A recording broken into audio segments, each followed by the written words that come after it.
I'm Pastor Zach. I'm the middle school pastor here at New Hope. It was awesome to see some middle schoolers and high schoolers that have come through just in the short time that I've been here. I just want to brag on one of them, but I don't think he's in here. Jackson Daly, the last one who went, is a boy. He comes here by himself. Family doesn't come, and he rides his bike a couple miles on Sunday mornings to come to Sunday school and come to service. And also, God's doing something awesome in lots of students' lives, and that's just a small little picture into one kid's life, but God's really doing something in their lives, and we love seeing it. And you see my hair, and I get lots of comments about my hair, and lots of people call me different names with it, and it's fine. I can take it most of the time. But lots of stuff you'll see Pastor Luke and I do, crazy, weird stuff. We do because we want to reach out to more kids. We want to reach kids where they're at, meet them where they're at. You'll see us with crazy shoes on, and you're thinking, why would you wear shoes like that? We want to be relatable. We want kids to connect with us any way we can, so we're doing what we can do. So if you see him wearing crazy shoes, make fun of him too, because he needs something to be made fun of every now and then. But tonight I'm talking about heaven. Say heaven. Heaven. If you have your Bible, go ahead and turn to Luke chapter 12. I'm just going to jump right into it tonight. Luke chapter 12. And I'm going to set this up a little bit. We see that Jesus' ministry is at an all-time high. It's at an all-time high. There's tons of people who are wanting to hear him, tons of people who are coming to see him speak. They're running to hear him. Word's spreading about him. People are finding out about him. And people are literally trampling each other to see Jesus. It's like Black Friday, and he is a cheap TV, and they want to go get Jesus, this cheap TV on Black Friday, and they're trampling each other to get it to him. There's this crowd of people gathered around him. It says thousands of people trampling each other, crowd around him, and it says someone. It says someone. If I had to guess, I would guess this someone that it's talking about is a guy, and here's why. I would think it's a guy because generally, and I'm sorry guys, generally guys are a little bit smarter, or girls are a little bit smarter than guys, okay? You'll find out here in just a minute. Girls are a little bit smarter than guys. I'm sorry. I didn't want to admit it, but I have to. Sometimes girls are smarter than guys. And sometimes it seems like when there's a big crowd of people somewhere and someone starts to shout out and be obnoxious, it's a guy. You know what I'm talking about? Like at a football game or wherever you're at, some guy like thinks he's entitled to shouting and telling everyone his opinion at that time. So that's why I think it's a guy. So Luke chapter 12, verse 13, Jesus is teaching, and it says this guy starts to shout out. He says, "Teacher, tell my brother to divide the inheritance with me." Now, if I'm there and I'm in this crowd and I may have just gotten trampled or whatever happened in order for me to get there, and someone interrupts Jesus as he's teaching, this guy that I heard all about that I fought other people to get to, he interrupts him. I'd be like, "Excuse me, let's stop Jesus' entire teaching. Let's stop this whole message that he's got going on. Let's just stop that to talk about your financial issues. That sounds like a great idea right now." So he's talking about his inheritance. What people receive when their parents die, or when someone dies and they leave it to him. So I'm guessing these parents died, and there's these two brothers. They left what they had for them. But this guy thinks that his problems are so big that Jesus needs to stop his teaching. He needs to stop everything that's going on right now to fix it. He believes that Jesus is here to fix everything. And what you think would happen doesn't happen. I'm thinking if Jesus is there and he's teaching this whole crowd of people and someone interrupts him, he's going to be all nice and kind. He's going to listen. He's going to say, "Oh, I hear you. Yep, and let me tell you first, I love you so much. You are so beautiful. And you know what? That brother you're talking about, I love him too, well, because I created him. But I'm going to finish talking right now. I'm going to finish what I'm saying, and then we're going to get to your problem. We're going to talk about that, all right? Love you. Hang tight for me." Like you would think Jesus would be all nice and sweet and loving with it, but what you think would happen doesn't happen. Verse 14 says, "Who made me a judge between you?" Jesus says, "Who made me a judge between you?" Now, if I'm there, I'm thinking, all right, hold up. Jesus, God, all right, when you're God, I think a job description of God is judge. So you made you judge in this situation, right? But Jesus is kind of short here. He's probably like, seriously? I was in my groove teaching. I was preaching. We're about to have an altar call happen. I was going to take an offering, and that was just about to happen, and you just got to interrupt what I have going on right now. But verse 15 says, he turns to the crowd, and he says, "Watch out. Be on guard against all kinds of greed. A man's life does not consist in the abundance of his possessions. Meaning this, life is not about stuff. Turn to your neighbor and say, neighbor. Turn to your neighbor and say, neighbor, life ain't about stuff. Now that neighbor that just ignored you, turn to them. Turn to them. Say, other neighbor. Say, other neighbor, life ain't about stuff. Life ain't about stuff. Then he goes on to tell this parable in verse 16. It says, the ground of a certain rich man produced good crop. He thought to himself, what shall I do? I have no place to store my crops. Then he said, this is what I will do. I'll tear down my barns and build bigger ones, and there I will store my grain and my goods. I will say to myself, you have plenty of good things laid up for many years. Take life easy. Eat, drink, and be merry. But God said to him, you fool, this very night your life will be demanded from you. Then who will get what you have prepared for yourself? This is how it will be with anyone who stores up things for himself, but is not rich towards God. Then Jesus turns to his disciples and says, don't be anxious. So many people today struggle with anxiety, struggle with being anxious a lot of the time. And Jesus is saying, don't be anxious about your life. Don't worry about your life. Don't worry about what you will eat. Don't worry about what you will wear. Life is more than food and the body more than clothes. Then he goes on to talk about ravens. And if you know anything about me, I hate birds, and they're terrifying creatures. My biggest fear is a bird. I don't know why birds are my biggest fear. For my birthday, I went hunting, duck hunting, and some people were wondering how I was going to handle dealing with all these birds. I found out I love killing birds, though. It's fun. It's good. It's soothing. It calms me down a little bit. I don't mind touching them when they're dead. But what I found, I don't know why I'm saying all this, what I found about birds, though, the thing that really just kind of like gives me the chills to the bone is their wings. I don't know what it is, but like you touch their wings, it freaks, I don't know. I don't like it. But he talks about ravens. And he says, consider the ravens. They do not store up food, but God takes care of them. He feeds them. Let me tell you tonight, you are way more valuable than a bird, okay? So much more valuable. Yes. Then he goes on to explain that God takes care of every part of the world. Why do we not think that he'll take care of us? We worry so much. Having all the right things, having the best things, having the newest iPhone, the nicest car. Those things can be here today and gone tomorrow. Verse 34 says, where your treasure is, there your heart will be also. So what does this mean? A person's treasure is what he or she values most. What do you value? If what you value is found in earthly things, your phone, your Xbox, your money, your car, your house, sports, that's where your heart is.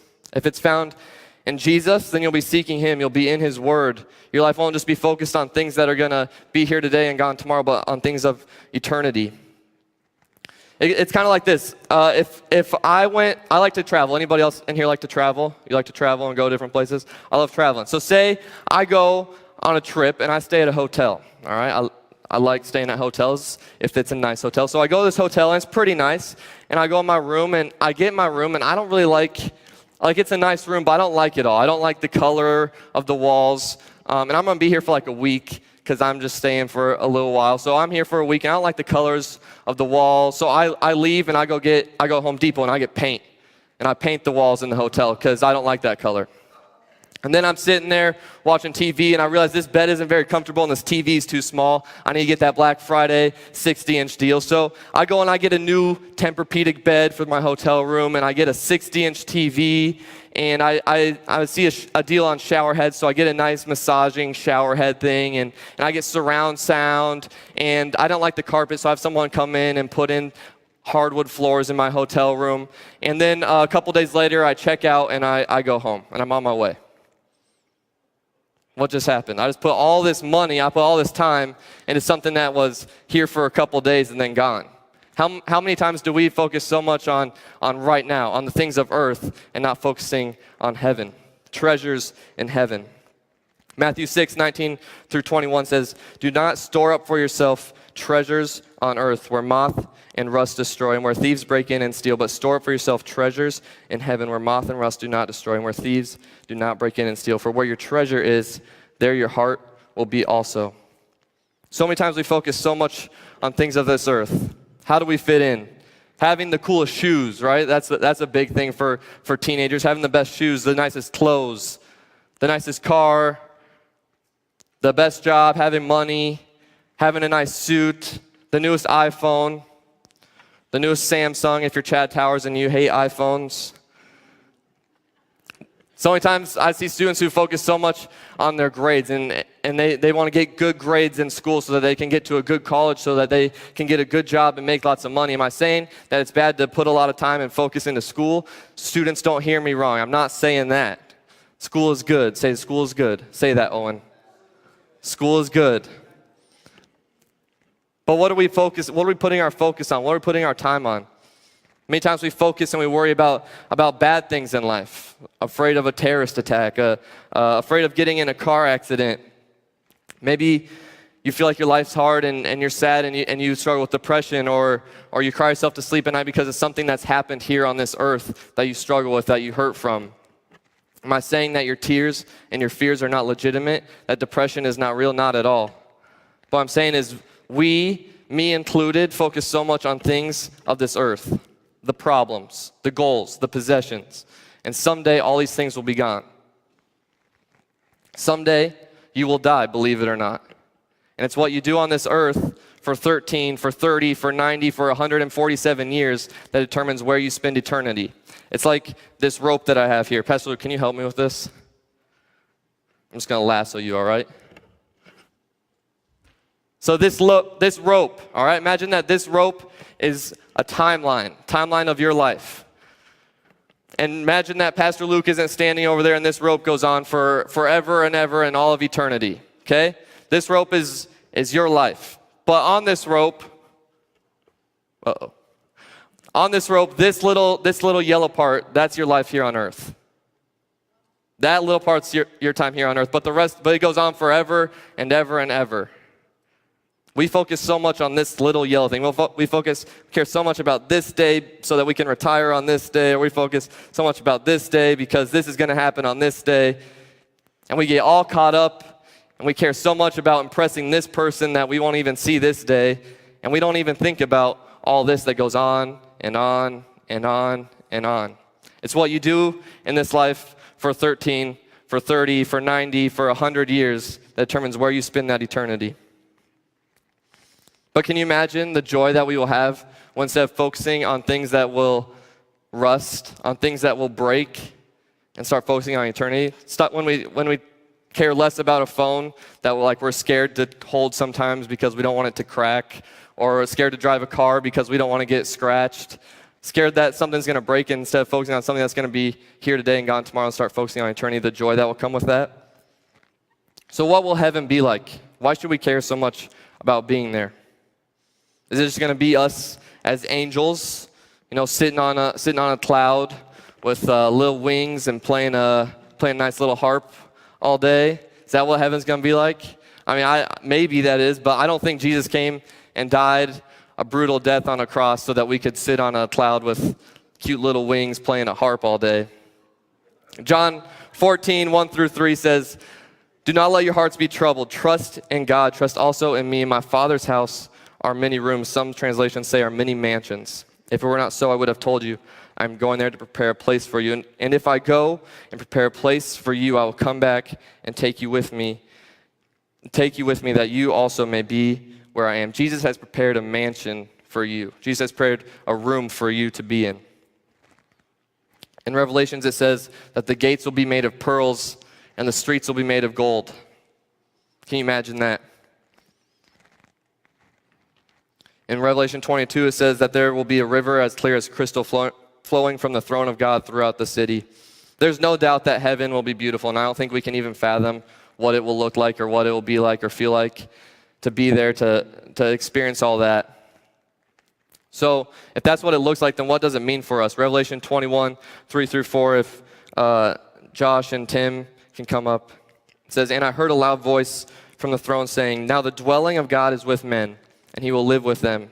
They will be his people, and God himself will be with them and be their God. He will wipe every tear from their eyes. There will be no more death or mourning or crying or pain, for the old order of things has passed away.'" Did you catch that? He will wipe every tear. Have you ever cried yourself to sleep at night because the weight of the world is so heavy on your shoulders that you don't think you can handle it anymore? no death, no fear of dying, no fear of losing a loved one, no pain of going to another funeral again, no sickness, no cancer, no pain, no depression, no addictions. Every bad thing that has happened to you, every hurt that you've experienced, wiped away, and you experience joy. I don't know about you, but I'm ready for someday to be there, to experience that. For no more pain, no more hurt. But here's the thing, not everyone gets to go to heaven.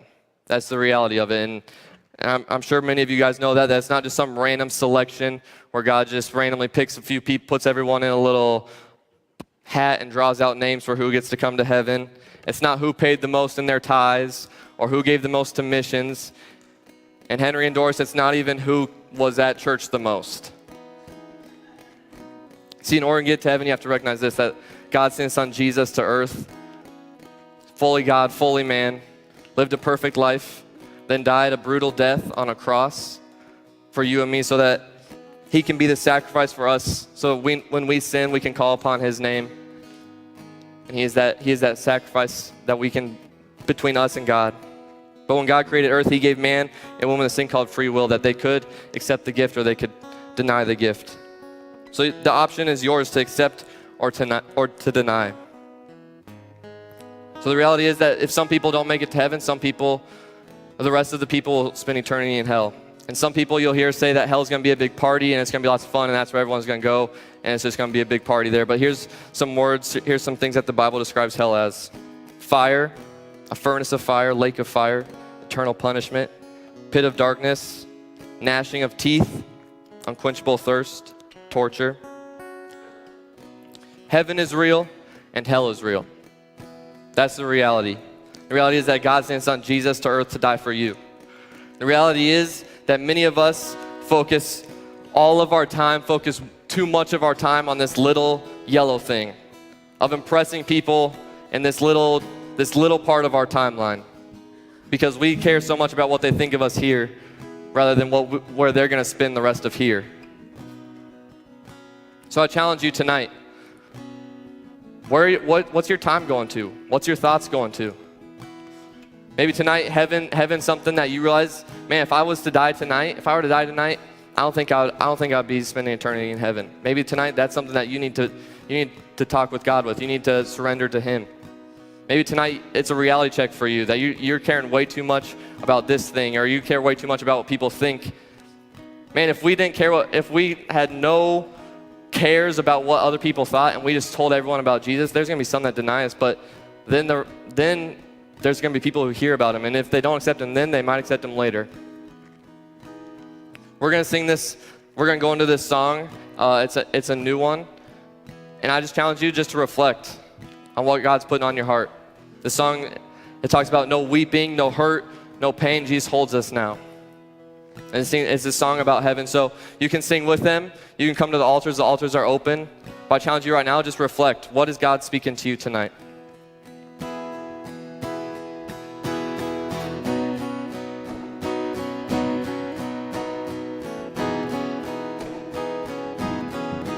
On that day when I see all that you have for me, when I see you face to face, they're surrounded by your grace, all my fears swept away in the light of your embrace, where your love is all I need, and forever I am free, where the streets are made of gold, in your presence healed and whole.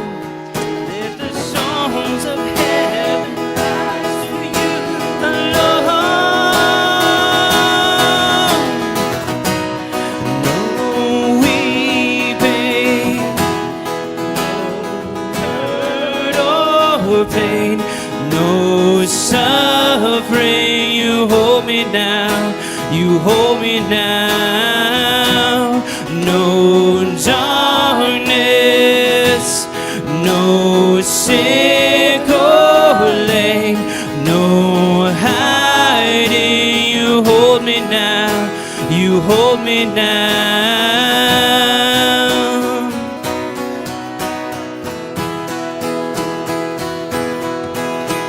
this life I will stand, through my joy and through my pain, knowing there's a greater day. There's a hope that never fails, where your name is lifted high, and forever praises rise for the glory of your name. I'm believing for the day where the wars and violence cease, all creation lives in peace. Let the songs of heaven rise to you alone. No weeping, no hurt or pain, no suffering. You hold me now, you hold me now. No darkness, no sick or lame, no hiding. You hold me now, you hold me now.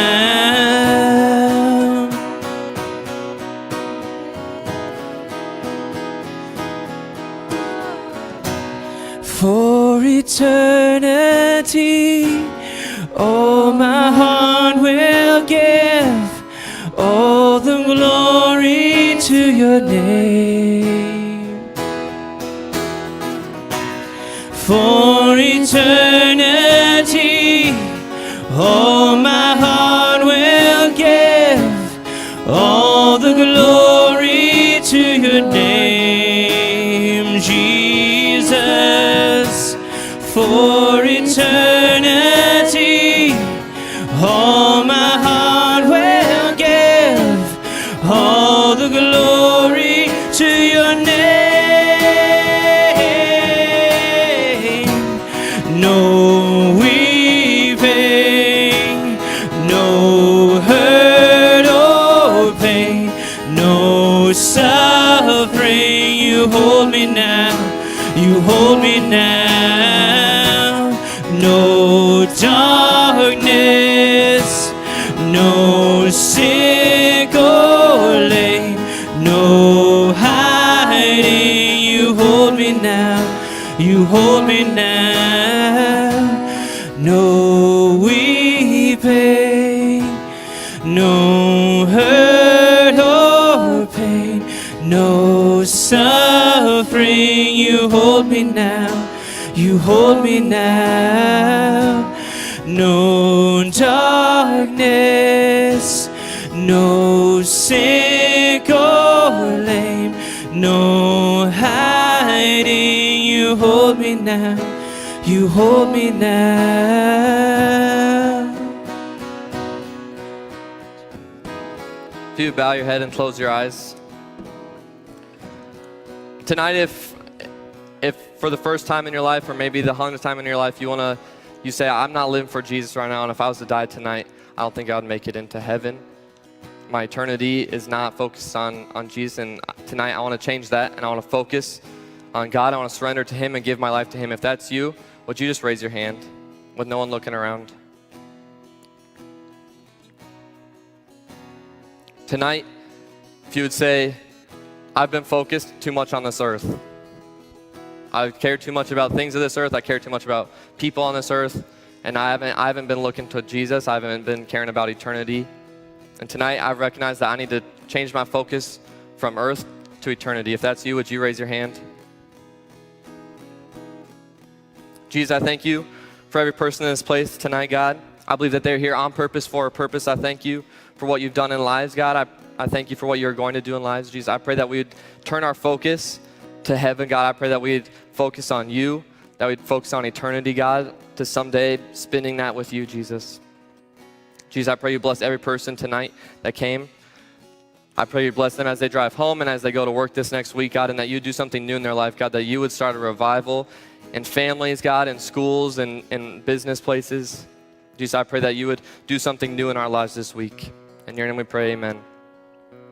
Before we're dismissed, I just want to point this out. When you stop focusing on the world, when you get out of this world and you turn your focus to this, then you begin to live in this. You don't live in the world. You don't live for things of the world anymore. You live for Jesus, and you don't care as much about what happens here. Yes, you're still here, but this is where your focus is. This is where your mind is. This is what you're looking forward to someday. So as you go on this week, let's focus on heaven. Let's focus on what God has for us.